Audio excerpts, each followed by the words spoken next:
Rome, 1656.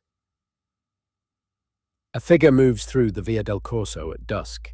He wears a full-length waxed leather coat, gloves, a wide-brimmed hat, and glass lenses sealed into a mask.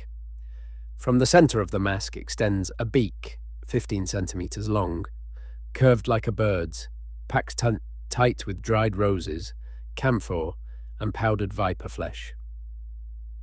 The children in the doorways do not call him doctor. They call him something else. Il medico della peste. His presence on a street does not mean treatment is coming. It means someone nearby is already dying. A German printmaker will publish his portrait that same year. The caption will call him Dr. Beak. The poem beneath it will accuse him not of failing to heal, but of entering homes to rob the dead. This is his case file. The image is one of the most recognized in medical history. A figure in black, a long beak, glass eyes. Most people assume it belongs to the Black Death, the 14th century pandemic that killed a third of Europe. It does not. No beaked mask existed during the Black Death. No illustration of one appears before the 17th century. No physical artifact of one survives from before the 1600s. The costume that defines the medieval plague in the popular imagination was invented roughly 270 years after the Black Death ended. The first written description of a beaked plague mask came from Charles de Lorme, a physician to the French crown, during a plague outbreak in Paris in 1619. De Lorme served 3 kings. He lived to 94, and the costume he claimed to have designed would outlast him by centuries.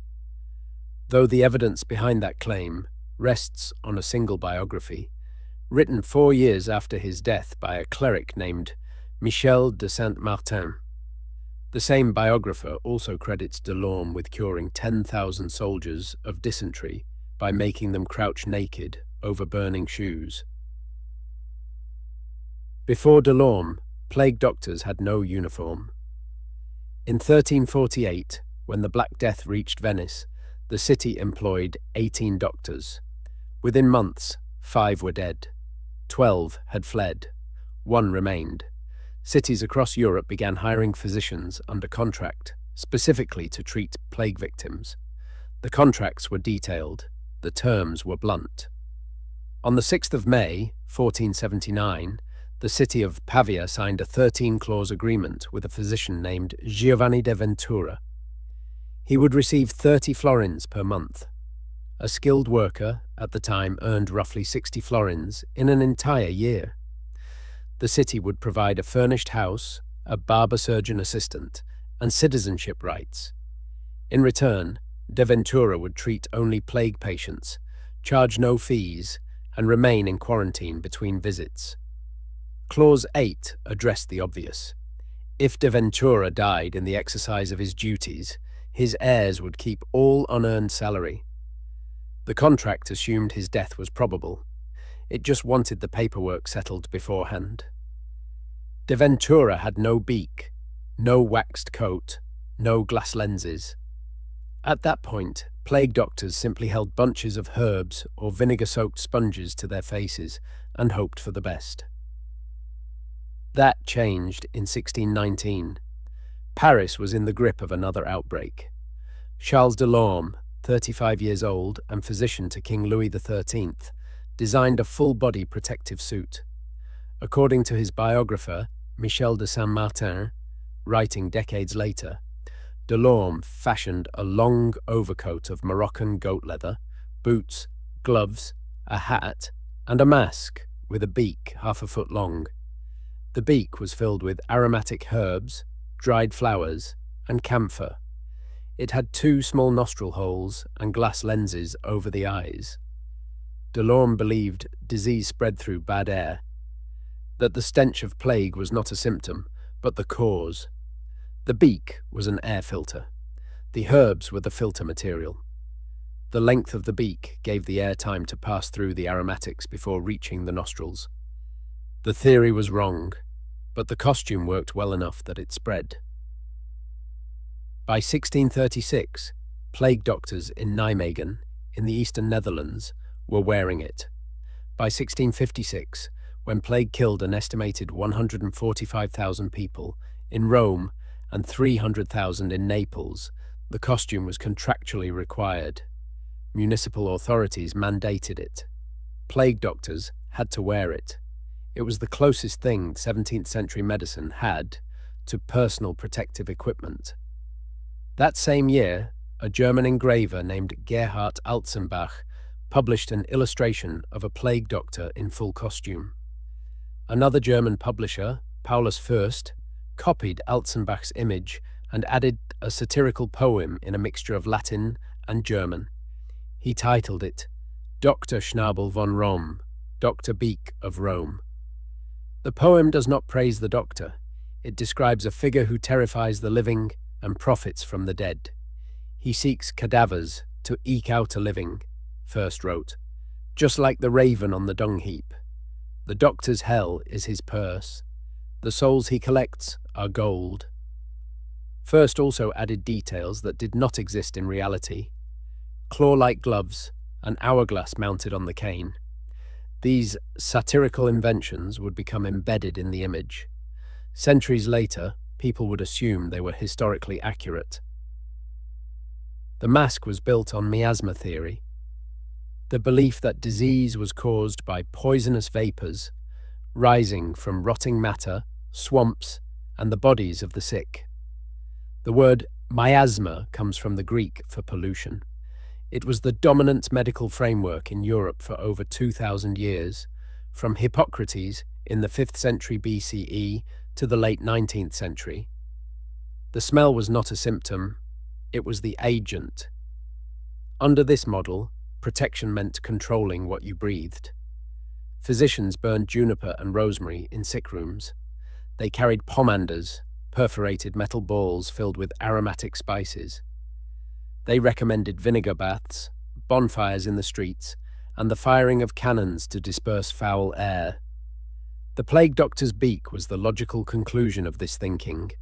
Some filled it with theriac, a compound of more than 55 ingredients dating to the 1st century, including cinnamon, myrrh, honey, and powdered viper flesh. De Lorme believed the beak's shape gave the air sufficient time to be suffused by the herbs. The length was not decorative, it was functional, within the logic of a theory that happened to be entirely incorrect. Plague is caused by Yersinia pestis, a bacterium. It transmits primarily through the bites of infected fleas, through contact with contaminated bodily fluids, and, in its pneumonic form, through respiratory droplets. It has nothing to do with bad air.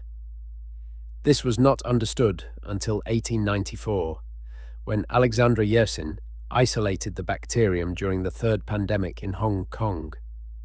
Miasma theory had been displaced decades earlier by germ theory, advanced by Louis Pasteur in the 1860s and Robert Koch in the 1880s. By then, the beaked mask was already a relic. But the costume provided protection its designers did not intend and could not explain. The waxed leather coat prevented fleas from clinging to the doctor's clothing. The full-body coverage reduced contact with infected fluids. The gloves offered a barrier. Even the mask, built on a false premise, may have offered limited defense against pneumonic plague, which does transmit through the air. The right outcome, the wrong reason. The beaked mask remained in active medical use for over a century after de Lorme's design. It appeared in London during the Great Plague of 1665. It appeared in Marseille during the Great Plague of 1720. Jean-Jacques Monge described it in detail in his 1721 treatise on the plague, complete with an illustration that would become the most widely reproduced image of the plague doctor in history. Then it disappeared from medicine entirely. It resurfaced in Venice, stripped of its original purpose. The Medico della Peste became a carnival character, a stock figure in Commedia dell'arte. part satire, part symbol, part costume. Some historians now argue the theatrical version may have come first, that the beaked doctor was originally a stage character, and real physicians adopted the look from theatre, not the other way around. The evidence does not settle the question in either direction. Only 2 physical plague masks survive. Both are from 17th century Germany. Both are held in the Deutsches Historisches Museum in Berlin. No Italian masks exist, despite Italy being the country most associated with their use. During the COVID-19 pandemic in 2020, people appeared in public spaces wearing plague doctor costumes. The image had come full circle, from medical tool to satire to carnival prop to pandemic symbol.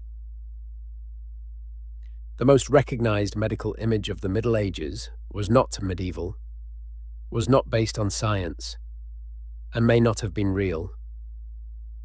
It was a leather mask stuffed with flowers, built on a theory that disease was a smell, and it is the only reason anyone remembers the doctors who wore it. One question for the comments. What piece of modern medical equipment will look just as strange 300 years from now? The next case on this channel killed more people than the war it arrived in, and then the world forgot it within a decade. This is the sealed ward,